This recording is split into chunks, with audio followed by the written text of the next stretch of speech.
TNA Impact Wrestling Hall of Famer Gail Kim has made quite the impact in the evolution of the revolution of women's wrestling. And she continues that impact today, working behind the scenes and occasionally getting in the ring and conducting seminars like for Rise and more. She, for Impact Wrestling, will wrestle Tessa Blanchard, two wrestlers at different points of their careers. Thank you so much, Gail. What is wrestling Tessa Blanchard? What does this match mean to you? Oh boy, I mean, to summarize, I would say, a lot of people have asked me, what has made you come out of retirement?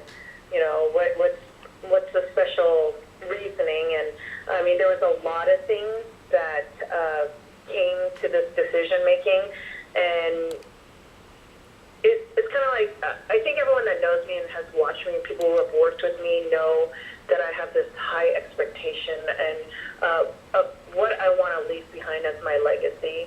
And I'm very satisfied if I had to walk away and just leave it at what it was. But, as all wrestlers would love to do, is have that magical moment for their last match. And I was satisfied with my, last match and everything. But to this match, I think it has a more special feeling to it. The lead up to this match has been incredible. Impact Wrestling has done a great job with it. The opponents, even though obviously, people see how she has a little bit of attitude issues, there's no denying her talent. She's a third-generation wrestler. She's an extremely prime athlete. She's an extremely prime athlete, one of the best right now, female-wise, that you'll see. She is the future. So, I really just wanted to have them. I did get that itch when I saw her because I see a lot of myself in her and that passion and that desire to be the best. And, if she's going to ask if everything fell into place as it has, I'm not going to turn down that kind of challenge. Does it also revitalize the juices in you, too, when you see someone like that and you're like, I do want to get in there and try again with this? It's kind of half and half. Those are, when you see someone that talented, yes, you do get that itch. But at the same time, my body is a reminder of why I did retire. And so I just wanted to make sure before I agreed and committed to this match that I was able to give everything that I could possibly give. Because I retired because the reason that I didn't want the fans to see me in anything but my best state and what I had to give and to perform at what level of performance I was giving. And once I knew that I was okay physically and I had the time to prepare, I knew I could give the fans something that they hopefully expect. I don't know really now what the expectations are because I kind of hear a little bit of both. Some people are just worried about my back or they're excited to see the match. They love the fact that it's my generation versus Tessa's generation, which is right now. And so I don't know. I want them to have high expectations, but then I also want to exceed their expectations and for them to think, oh, maybe she's, lost it a little bit, and I want to prove them wrong. Well, Gail, you have set the bar high, and we'll talk a little bit later about the evolution of women's wrestling and what you have meant greatly to that. So when you're talking about that, when you're training for a match like this, do you feel a little more in the training process for you right now? How is the training going for you?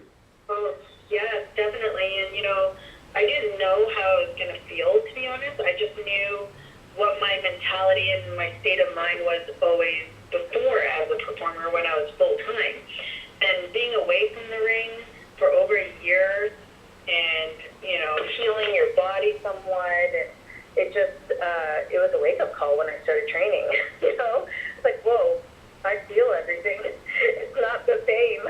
I knew I had to really kick it into another gear and find that zone I needed to be in. And I've been training for really hard for over a month now. So I feel like I'm ready. I feel pretty confident. I feel like I'm ready to kick some butt, to be honest. Gail, do you feel like, too, that this will set something up for you later on, wrestling again, or is this really right now a one-off, maybe a two-off? No, I think it's a one-off. I mean, although I will say Joey Ryan for his